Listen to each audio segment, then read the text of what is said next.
I grew up really enjoying cartoons. I loved cartoons growing up, and then when like things like Rick and Morty come on, where they're slightly more adult, then I really like it. When there's adult jokes, but there's still cartoons and there's still like a lot of violence and everything. Dude, I don't think I was like super into cartoons as a kid, but I'm a huge South Park fan. So everything that I watch, anything animated that I watch measures up against that, and never quite. So you enjoy like Family Guy? Yes, because it's relatively similar in terms of I love Family Guy. Not as good as South Park, but still really good. I was actually watching a very interesting video where they were comparing the type of comedy with South Park and Family Guy. Whereas South Park, it's like a complete linear story. Yeah. And there's nothing that, like the jokes all pertain to the main premise of the episode. Yeah. Whereas Family Guy, like they'll have some memory, then they'll go back in the past, and then they'll continue with that and go there, and then they don't actually stay on the main storyline. So I think that's also why it's easy, because what the guy was saying was it's easy to make jokes when you just go wherever. Yes. Whereas with South Park, you stay within the linear story. Yeah. So then the jokes have to pertain to the story, which is more difficult to write those kind of humors. 100%. And I think they're on like 20-something seasons now. It's ridiculous. It's actually crazy, and it's never deteriorated. Yeah. Like you'll get a season here or there that's not quite as good, but they always bring it back. Yeah. You know, I think a lot of it is contingent on what's happening in the world at the time. Yeah, they're very like topical on what's going on. Yeah, exactly. If there's some crazy shit going on, South Park are going to put out some good episodes. Even something like The Simpsons. I mean, with the amount of stuff they've predicted, I've never really enjoyed watching The Simpsons. Me neither. But just seeing like the stuff that they've predicted in their episodes is actually kind of crazy. It is. Like things like that were made 10 years ago with like, let's say Trump being president. Yes. And then 10 years later. Such a joke. Yeah. I wonder though, because I mean, everyone's saying now they predicted that. It's like, is that a prediction, or did they just make up a premise that they thought was funny that ended up coming true? Yeah. You know what I mean? And that maybe also shows the talent of the writers, because they're like, he's a big businessman, he's got these connections, whatever, like potentially he could go there. Yeah. They can kind of like read where society is going. Yeah. So Matthew Weitz, bro, thank you so much for coming on. I appreciate it. Thanks for inviting me, dude. I was quite surprised. I was like originally like, is this some kind of weird catfishing thing? Because I also don't look at my Instagram DMs very often. So don't you get a few clients though coming through DMs? Fairly often. However, I don't look at them often. So most of those people ended up applying through the website anyway. So I don't know. I just find DMs can be dodgy. So, yeah. Well, for the people that know you, obviously you're an online coach, but I liked in your bio how it was, direct, honest, and goal-orientated approach. Mm-hmm. Why direct, honest, and goal-orientated as opposed to how other coaches kind of handle it?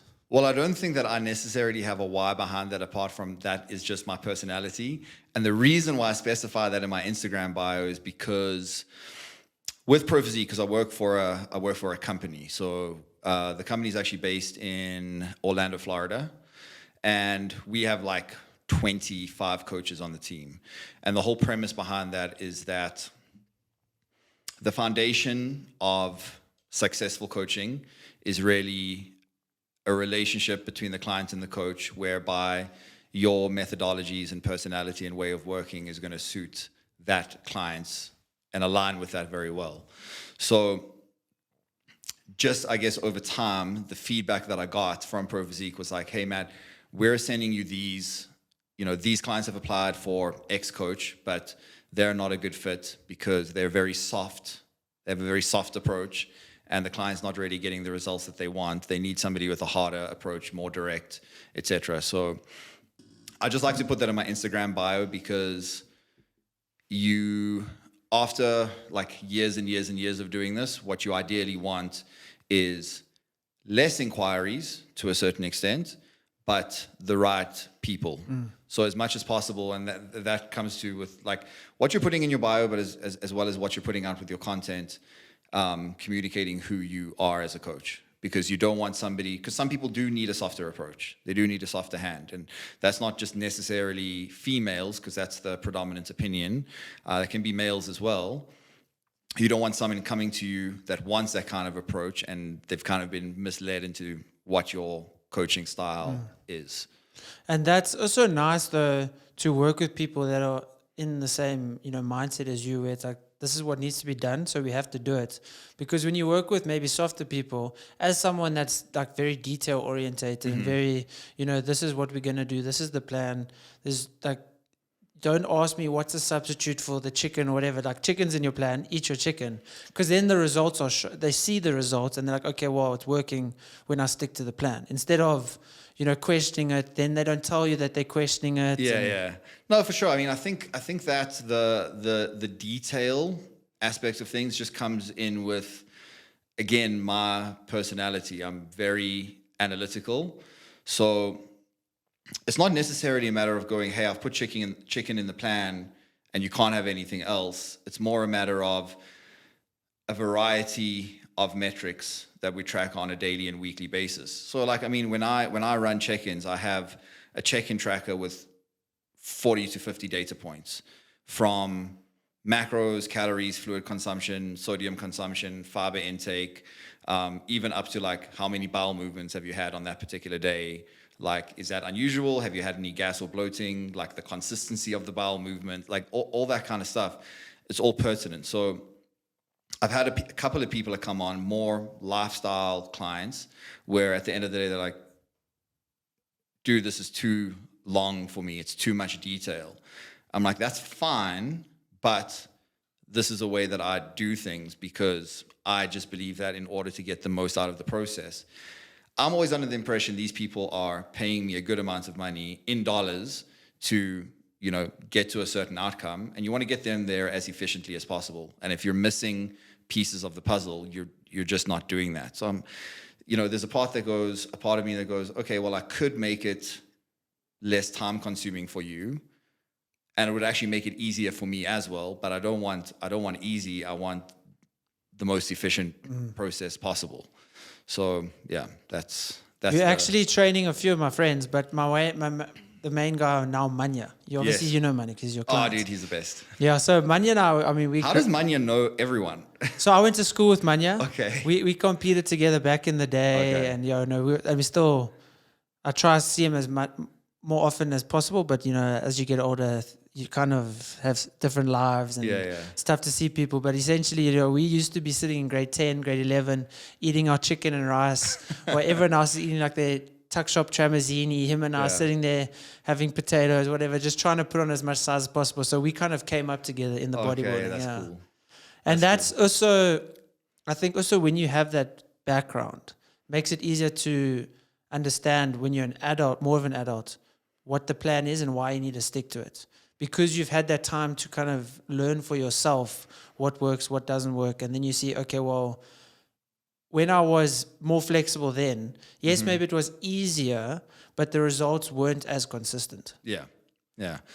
It's just, at some point, everyone that does this is the penny's going to drop somewhere along the line.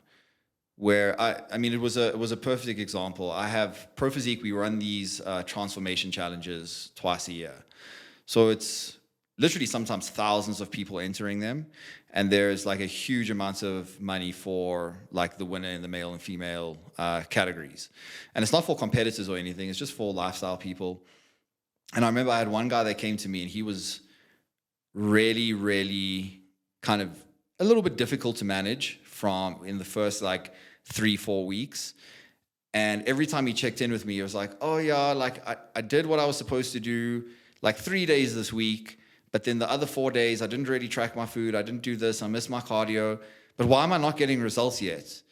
And it's like this expectation that, well, just because you're doing something more than you did before, that means that you must get the results that you want.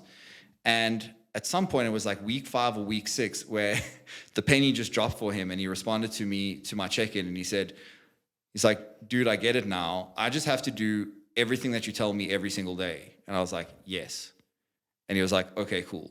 And he's turned into one of the best clients I've ever had. I think to this point, he's like down 60, 70 pounds, or like 30, 35 kilograms. And everybody's going to get there eventually. And you get a guy like that goes, okay, cool, I understand what I need to do now, and I'm going to do it. And then you get people that go, oh, I understand what I need to do now, and I'm not actually prepared to do that. Yeah. And it is also up to them, but also as a coach, how do you personally, establish that when starting out or going throughout, you said after a while, then you finally realized, how do you establish that with the client and like kind of manage the expectations? Well, I think expectation management has to be started from the first interaction with the person. So I make kind of my standards and my expectations very clear from the beginning, but also, and that doesn't mean that I'm overly stringent in my approach, but what it does mean is it's like, hey guys, we're not going to get from 0 to 100 overnight, especially if you've never done this before. Like, it's a different conversation if somebody who's a high-level national competitor comes to me versus somebody who's never dieted in their life before. It's a very different conversation. But if it's somebody like that, it's like, hey, number one, we're not going to go from 0 to 100 overnight, but all I expect is small improvements every single week. So every single week when they're doing their check-in, it's a matter of going, well, this is going really well. You're doing really, really well on this, or these 3 things, or these 4 things. Here are a couple of things that we're not doing great on that could expedite your progress. So the homework for this week is to continue doing those 3 things that you're doing well already, and let's focus on these next 3 things and just nail 1 down this week. That could just be something like water intake, or it could be something like sleep, or it could be something like fiber intake. Let's just address 1 thing at a time. Before you know it, if the person puts in the effort to do it, by week 6, week 7, week 8, all the boxes are being ticked.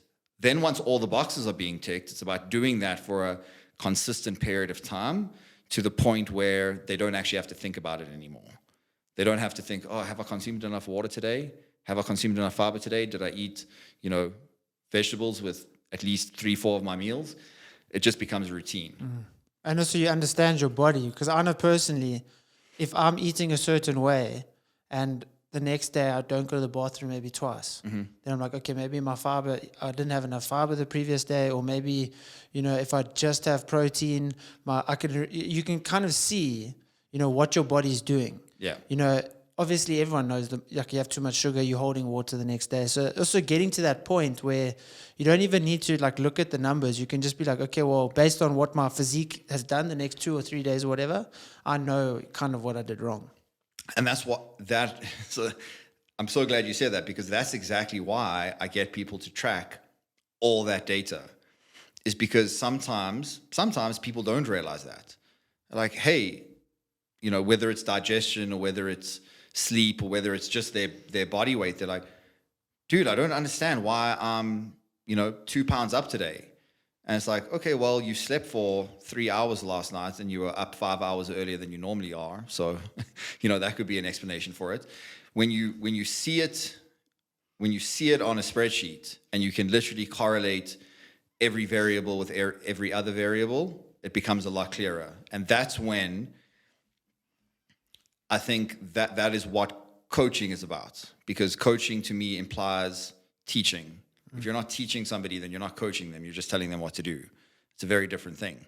So when people can see that and they see you making those correlations and giving them those explanations, after a while, they start making those correlations.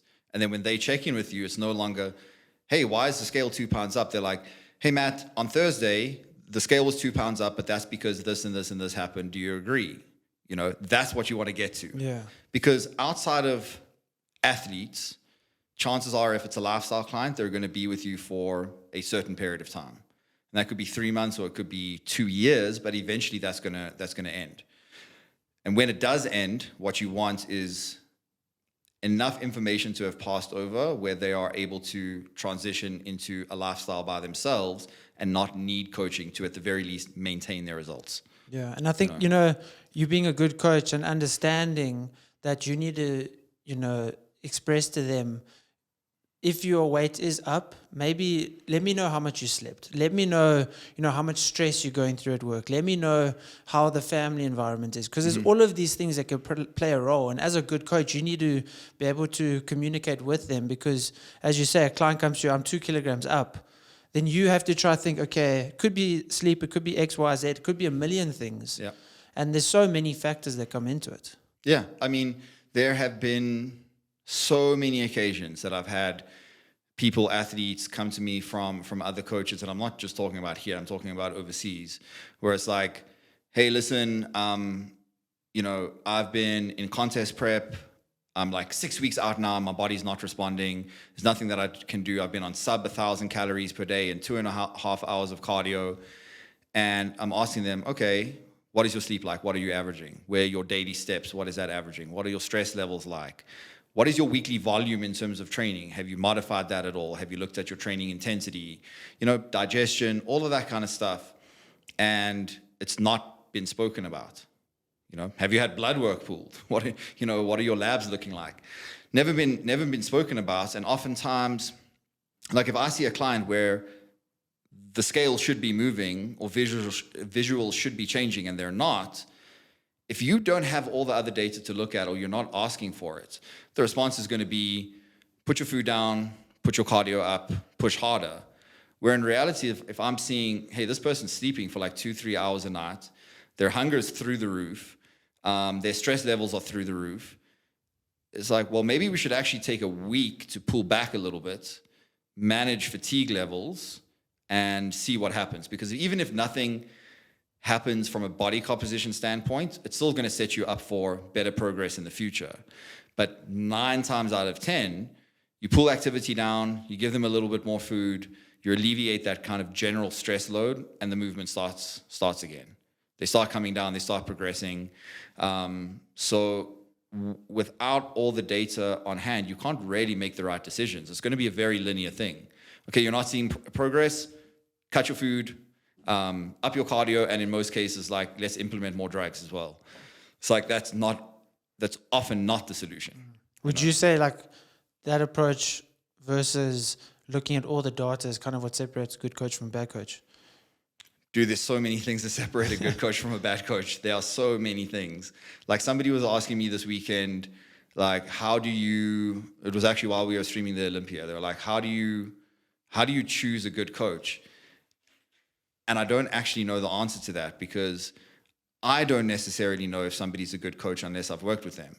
There have been people internationally, because I started with my first coach, and I was lucky enough that my first ever coach was John Meadows when I was about 20.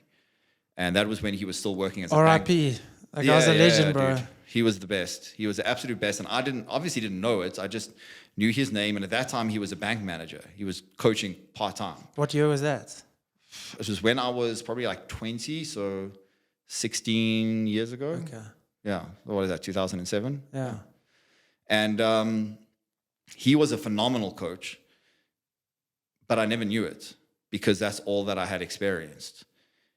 I think you can only know if somebody's a good coach if you've worked with that person. Because oftentimes people have worked with one coach or two coaches and they don't really know because that's their only frame of reference. If this is the only TV show you've ever watched in your life and you've never been exposed to anything else, you're going to be like, this is amazing. This is the standard. But if you see something else, you're like, oh, well, that's a little bit better than that last show I watched. And if you've been exposed to everything, then you know what's crap and what's really good. But you actually need to experience it. Like, I don't think you can even tell how good a coach is by their clients. Like, based on clients, right, we would say Hani Rambod is probably the best coach in the world, right? 2 guys in the open, first and second, classic physique, Mr. Olympia. But then you would have to do more work to make Chris Bumstead lose than to make him win. So you can't look at somebody's top-end clients. And I do this as well. Obviously, you market your top-end clients. But that's the last thing you should use to judge how good a coach is. Because they're the easiest, most gifted, most genetically talented individuals. So they're the easiest to coach, actually. Yeah, dude. Like, Pet. He's a freak of nature genetically. And people always compliment me on Pet. And I'm like, dude, I don't do that much. That's just how he is. That guy, for me, he just needs... The coaching that I give him is more mental than it's accountability and it's mental. It's like when he's doubting himself, I just correct his mindset. But regardless of who his coach was, he would look amazing and he would still be winning because he is gifted, you know. I would rather take a coach who has a ton of the best competitors in the world, give them an average lifestyle client that's like 60 pounds overweight to get lean. Can they turn that person that looks way below average into somebody that just looks slightly above average? That's a much better marker of a good coach. Much better marker of a good coach. So, yeah, I mean, I worked with John, who was great technically, and now working with Pro Physique, having experience with working with Paul, he's really good from a client management standpoint. And I've worked with Matt Porter, also rest in peace. I don't know like what the trend is there. It's like, don't coach me or some bad shit's gonna happen. But he was really good from kind of a data tracking point. So I've learned stuff from all of those people, and it's different strengths and different weaknesses. And I've learned a lot from them, and I've learned a lot more from the terrible coaches that I've had. It's like some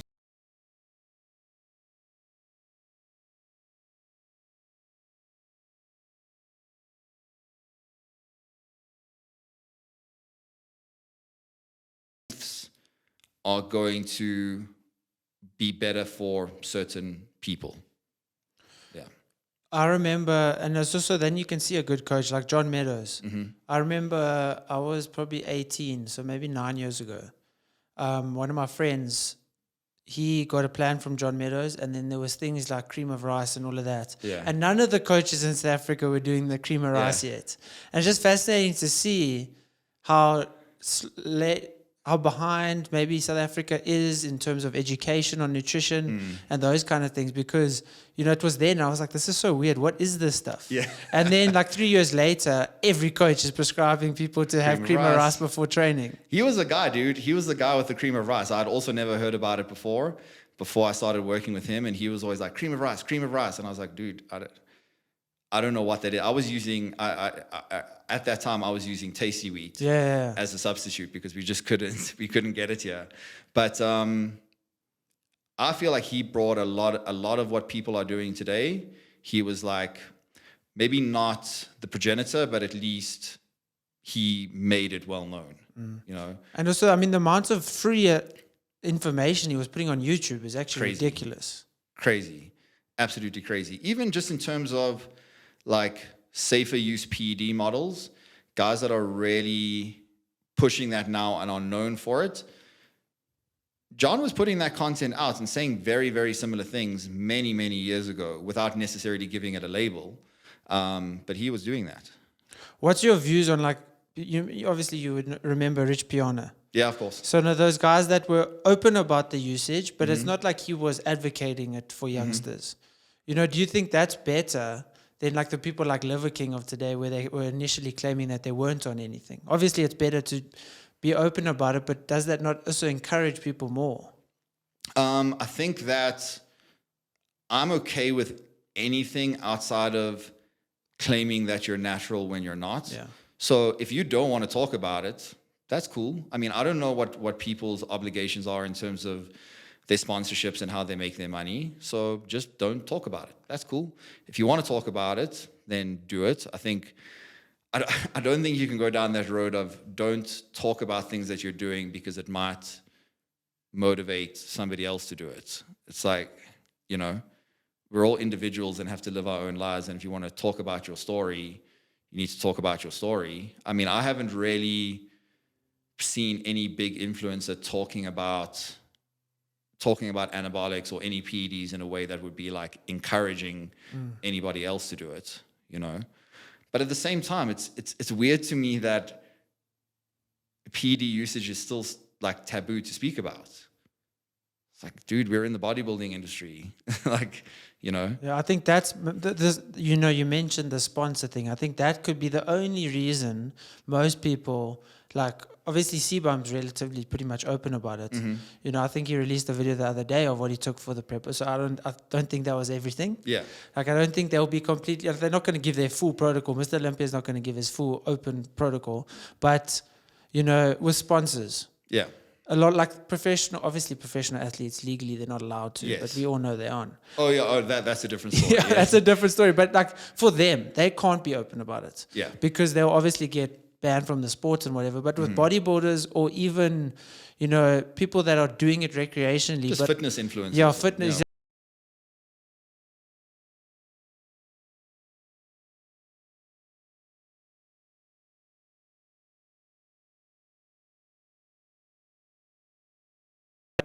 Dis-Chem sponsors this podcast. Yeah. If I come here and say I'm taking X, Y, Z, a million different things, Dis-Chem's be like, bro, we're a health supplement company. We can't be associated with someone that's blatantly talking about illegal substances. So I can understand it from that point of view. Absolutely. But when you on professional bodybuilding or anyone that competes in today's world, they're on juice, pretty much. You can tell pretty much. Like, listen, dude, there are some absolute genetic freaks out there for sure. But when you're looking at the peak of the sport, when you're looking at the guys that are placing top 10 in the Olympia and the Arnold Classic and the New York Pro and Tampa Pro and all that kind of stuff, you're not going to be finding, it's highly unlikely that you're going to be finding somebody natural in the top 10. Do you think outside of like bikini? Yeah. Outside of bikini, you still will. Like one of my colleagues and one of our coaches at Pro Physique, Daraja, I think this was her 4th or 5th Olympia she competed in, and she's placed in the top 5 before. I think this time around she was in the top 10. She's lifetime natural, freak of nature genetically, absolutely. So, but when you're getting into like, you know, figure, I would say even wellness, but definitely figure and above, and any male division, if you're at the top of the sport there, it's highly, highly unlikely that you're natural, to the point of that never happening. Because also you're standing with the top 1% genetically anyway, Yes. and they're taking gear. Yes. So there's no way you can be above the top 1% and be natural. Like even for men's physique, there's no way at the Olympia stage there's a single person that's natural. No matter how much they claim to be. No. There are definitely a couple of IFBB pros that are natural. And I'm not talking about like in bikini and stuff. I'm talking about in the male divisions. There are a few. I can't remember the dude's name, but he's been fairly prominent in the last year or so. I think he turned pro like a year ago. Kendall. I think his Instagram handle it's Kendall or something like that. And he's definitely natural, and he's a freak of nature genetically, unbelievable physique. But when he's standing on stage now in the pro league against those other guys, you can fucking see that. You can see that he is natural, you know? So, so I mean, coming back to the original point, I have no issues with somebody just choosing not to talk about it. And I have no issues with somebody choosing to talk about it as long as it's done in a responsible way. But don't lie about it. I don't understand what the point of lying about it is. It's not, or at least it shouldn't be what it was 10, 20 years ago. It was like complete taboo. Especially in this climate where people are going to be taking stuff anyway. For me, it's like the abstinence conversation. It's like schools telling children or telling teenagers not to use like protection or birth control, just abstain. It's like they're not going to abstain. So you better give them an alternative that's going to work. It's like not everyone is going to stay natural. As much as you want to push that, reach your natural limit first. You know, only take if you're going to be competing, only take if you're going to be at the top end of the sport. That's great. But there are going to be a bunch of people that do it anyway. So is it better to not put out any information about it, or is it better to put out information on how to do it correctly and safer protocols? I don't feel like not talking about it is ever the solution to anything. Yeah, absolutely. And for you as a coach and then a competitor, how important do you think it is as a coach personally to still compete? You asked me that at an interesting time because I'm changing my perspective on that. So what I noticed, dude, because what a lot of people don't know is that I've been coaching for a long time. I started coaching shortly after I started working with John. So that's been 16 years now. But doing it, especially at that stage, by yourself in South Africa, that wasn't a lucrative thing. Even now, I think a lot of the coaches, not all of them, but I think a lot of the coaches here are probably still doing other stuff as well. It's not going to be their sole source of income. And if it's not, you can't focus on your clients as you should because you have another job. So I've been coaching for a long time, and it's just kind of been, it was part-time for a long time, and then there were periods of time where I wasn't really doing anything. But moving to Pro Physique and getting that exposure has allowed me to basically put other stuff aside and focus solely on that. So I think if you're at a point where you're trying to build your client roster and you haven't worked with a lot of people before, if you don't have 20, 30, 40, 50 people that you can pull on as, hey, here's proof of what I can do, then to a certain extent, you are going to have to use yourself for marketing. Right now, like within the last year or so, and I've been thinking about when is the next time I'm going to compete. If anything, competing seems like something which is going to detract from my business. Then there's the other side of it, which is like, I do want to, because you forget what it's like. I don't want to be that person that has no sympathy or empathy for the people that I'm taking to a show. You have to be able to have that. You have to understand at some points what a struggle it is. It's super nice and like to look at things in a very black and white way and say, hey, that's the plan and that's what you should be doing. All right, dude, but what if somebody is like 6 weeks out and their mother dies and they have funeral arrangements and all that? Like, you could just say, well, that's the plan, do it anyway. Or you could say, well, don't compete. But what if the person does want to compete? You have to make some adjustments for that individual. And if you have no frame of reference of what it's like, it's tough to do that. Because I was in that place just before the last time I competed. I found myself getting into that place where I was just like, yes, but you're in competition prep, just do it. But it's not always that black and white. And I remembered that when I was in it for myself the next time, and I was contacting my coach and saying, hey, listen, what do we do here? That was very salient because it was work-related stuff. Dude, there were 3 days this week where I physically could not get in all my cardio because I was so busy. What do we do here? You have to be able to empathize with stuff like that. And I think to a certain extent, even if you compete once every 5 years, just do that so you can stay relevant. But I don't think it's, let me reframe this and say, I don't think it's important from an achievement point of view. And I hope this isn't happening anymore, because it really shouldn't be at this stage. But people should never be choosing a coach based on, oh, well, I'm going to choose that as a coach because they're a pro. I'm going to choose that as a coach because I want a big chest and they have the best chest. It's like that is not what's defining a good coach. It goes back to the genetics thing. You could just have great genetics. Dude, that's the thing. John actually used to say, people always asked him how, I think he was referring to his calves or his shoulders or something like that. And he was like, people would always ask him, what do you do for your calves? And he's like, ask my parents. He's like, if you want to know how to grow a body part, he's like, don't speak to the guy with the best chest or the best shoulders. Go speak to the guy that used to have the worst shoulders and now they're average. Speak to that guy because he'll know how to build them. And that's true in general, choosing a coach. I mean, I can't think of, outside of John Jewett, who I think is probably definitely one of, if not the best coach in the world at the moment. I can't think of like other top coaches that can match their coaching abilities with their competitive accolades, And in terms of like, obviously, if we go to Virgin Active or any public gym in South Africa, most of the personal trainers are pretty much out of shape, right? Not all of them, but in terms of... I don't know, it's been a long time since I've been to Virgin Active. But let's look at Virgin. Anyone watching this will pretty much agree with that. Yeah. Is most of the PTs there are pretty much out of shape. You know, how do you see that? Because even if we look at Hani, he doesn't look great. Yeah. But how do you see, like, if you know so much, why aren't you implementing it for yourself?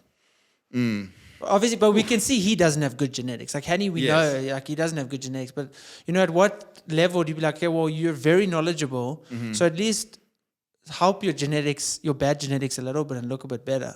Well, I think there's probably a gray area, right? It's like, I think even if you have all the knowledge in the world, part of your job as a coach, and I think probably a personal trainer as well, is not just to give somebody the knowledge, but it's also to say, like, that's the easy part. Giving somebody a plan is the easy part. Most often the challenge is getting them to implement that in an effective way. If you don't know how to implement something in an effective way or a sustainable way, that to me is a problem.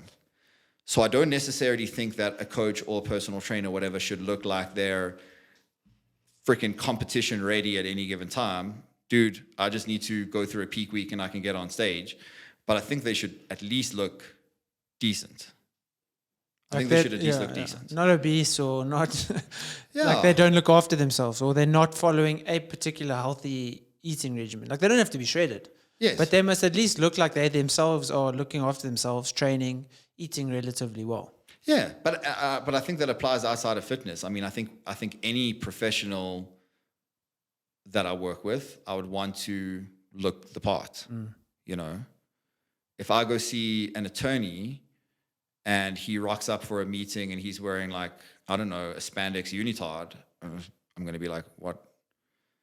This is not vibing with me right now. You know, there has to be some correlation with your profession and what you put out there as your appearance. So I don't think they need to be shredded. I don't think they need to be competing. I don't think they need to be in great shape, but, like, at least look like you can and do implement some of your own advice.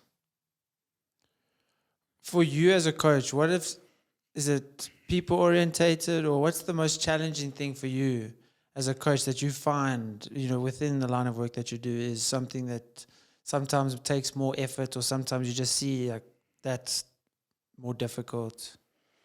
Well, with the actual coaching itself, that can range depending on the person.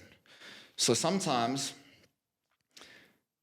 you have to put a lot of work into finding out, let's say somebody's in a fat loss phase and they stall out, or even they start and that rates of progression and rates of loss isn't what it should be on paper. It can sometimes be very difficult to ascertain, is this a symptom of metabolic function? Are they maybe less than responsive right now? Or are they actively not adhering to the plan and not telling you? Or are they doing something that is not adherent to the plan without realizing it? Ascertaining that without potentially offending somebody, because that could be the case. If you're just like, hey, I think that you're not following the plan, maybe they are, you know, or maybe they aren't, but they don't know it. Yeah. But they don't know it. So you have to, there's a bit of detective work that goes on there in terms of finding out what it is and then managing whatever it is. So that can be quite a big challenge. What I find most challenging about being a coach now is the emphasis put on social media, because you're stuck between a rock and a hard place. I'm not a marketer. Honestly, I have very little interest in doing that. When I have to film content, I'm like, I don't like it. I like coaching. That's what I like to do. If I could spend my days coaching people and studying, that's what I would do. Unfortunately, or fortunately, whatever, I mean, I think it's both. People are going to be, even if they're not finding you on social media, they are going to be finding you elsewhere, but then looking at what you're doing on social media. And if you're not marketing yourself smartly, it's definitely a big step back in terms of what you could be doing. So that is what I find most challenging, because you have to balance the two. But I think a lot of coaches are getting to a point where the marketing side is outweighing the coaching side. Putting more effort into marketing than actually the clients. Yes. And that's the point that I don't want to get to, not only because then you're neglecting your main responsibility, but also because I just don't enjoy it. So that's what I find most challenging. And I know that I have to do it, and like there's this pressure put on you to do it, and you have to be coming up with new content and explaining your ideas and showing client transformations and all that kind of stuff. But it definitely detracts away from the main focus. Yeah.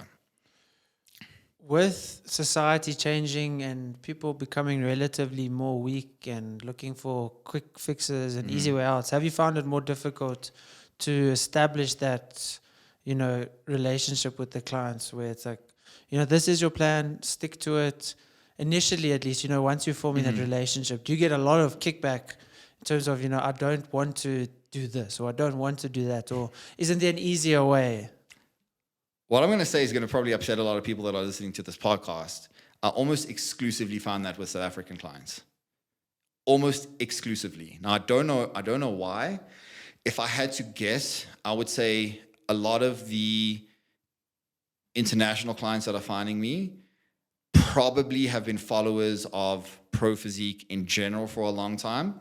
So I know that however unexperienced or inexperienced they may be, they come to me with even a vague working knowledge of what it's going to take. So even if they're not adherent in the beginning, I never hear them not taking accountability for it, which I was very surprised by, to be honest with you. I was very surprised by. Even the most inconsistent person would always check in with me and say, listen, on me this week, I know what I'm not doing and what I should be doing. With a lot of South African lifestyle clients, that's where it still feels like I was coaching 15 years ago. And I don't know why. I think it's because, if I really had to analyze it, I think it's because the shift hasn't yet been made here with a lot of coaches to make the client engaged in the process. Okay? So as an example, almost every South African that I speak to, and I'm getting a lot of local queries now, which I wasn't last year. If I ask them, do you know how to track your macros? Do you know how to use MyFitnessPal or MyNetDiary or any tracking app? Usually they're like, no. They have no frame of reference how to use that, right? I would prefer a meal plan. Okay, cool. I understand that. There's some people that will function better with a meal plan. However, realistically, no matter how good you are, no matter how perfect your life is, something is going to fall apart at some point. And you have the opportunity to either completely fuck up on your plan on that day or that week or that month, or at least take responsibility for it, take ownership for it, and have a fundamental understanding of what foods you can eat to at least fall within a certain range. So that is not getting to local athletes or even just lifestyle clients at this point. There is still a lack of, you're my coach, you must make this work for me. I was like, no, I do the 50%, then you do the 50%. Then we meet halfway, and then your results are at 100. But if I'm doing 50% or 60% or 70%, but you're not meeting me anywhere, you're not going to get anywhere. There's a very, for the most part, there's a very clear understanding with most international clients, or at least most US, Canadian clients, where they understand if they're not doing their part, they're not going to get the results. I had somebody that signed up the other day, local, not a competitor, just a lifestyle client. And immediately after signing up with me, his first two questions are, what cycle am I going to be on? And how often can I have a cheat meal?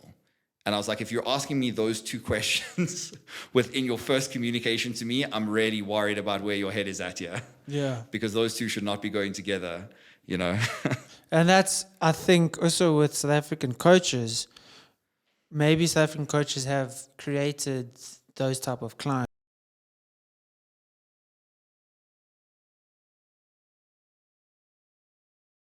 So they will just be like, I need to get as many clients as I can without actually maybe Like, let's say you see someone who you know they're just looking for a quick fix and they don't fit your mold. I'll So say no. yeah, so you'll say no. Whereas the African client's like, okay, well, that's money. Yeah. Let me take them.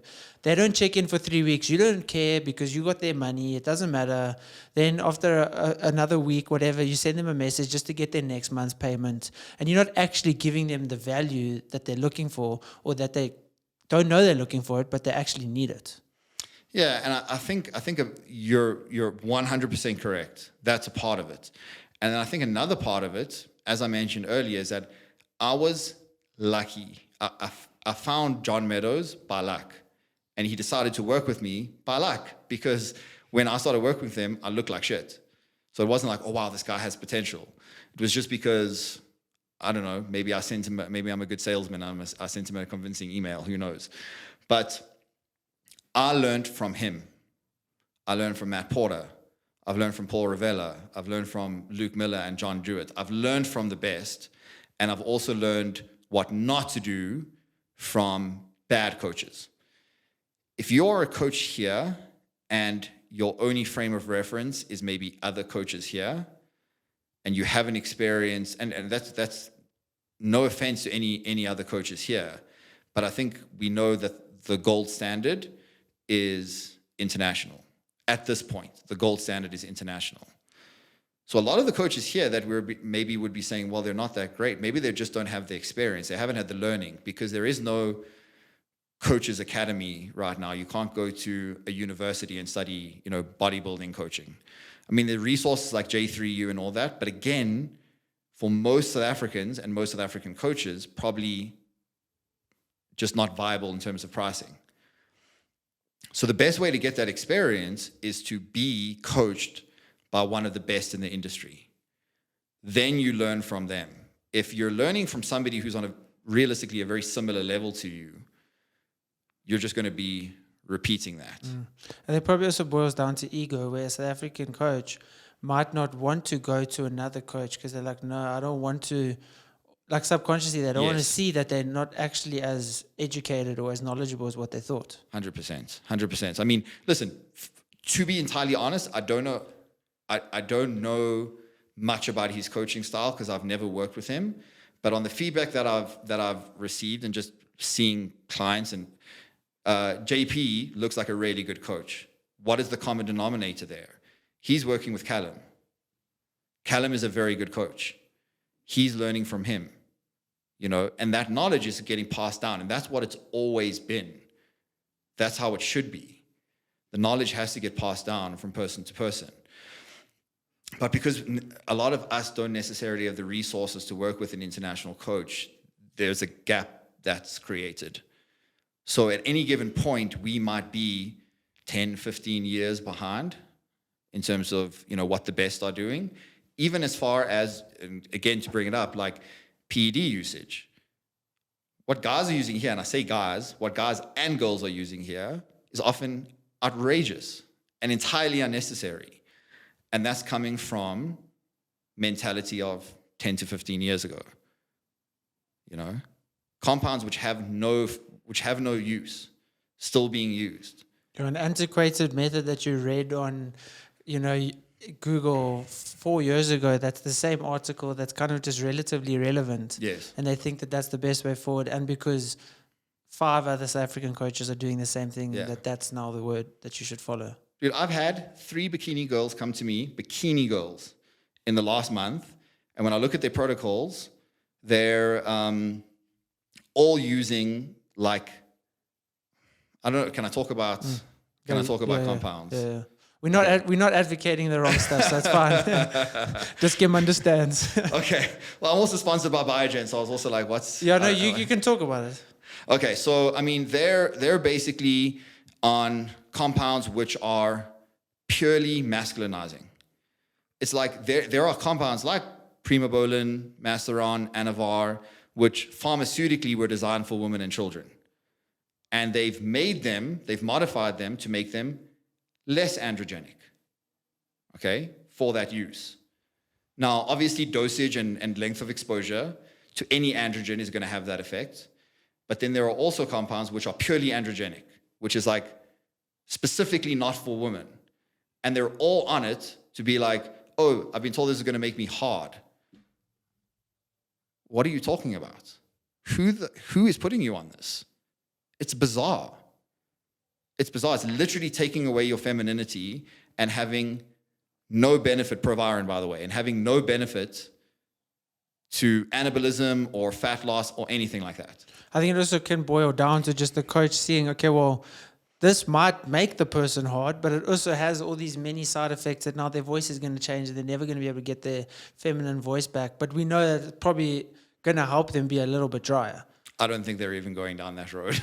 Okay. I think they've just read Proviron makes you dry, and then they're giving it. I don't think they understand that there's DHT, which is a pure androgen, and then DHT derivatives, which are designed to be less androgenic, and they're just chucking it's insane.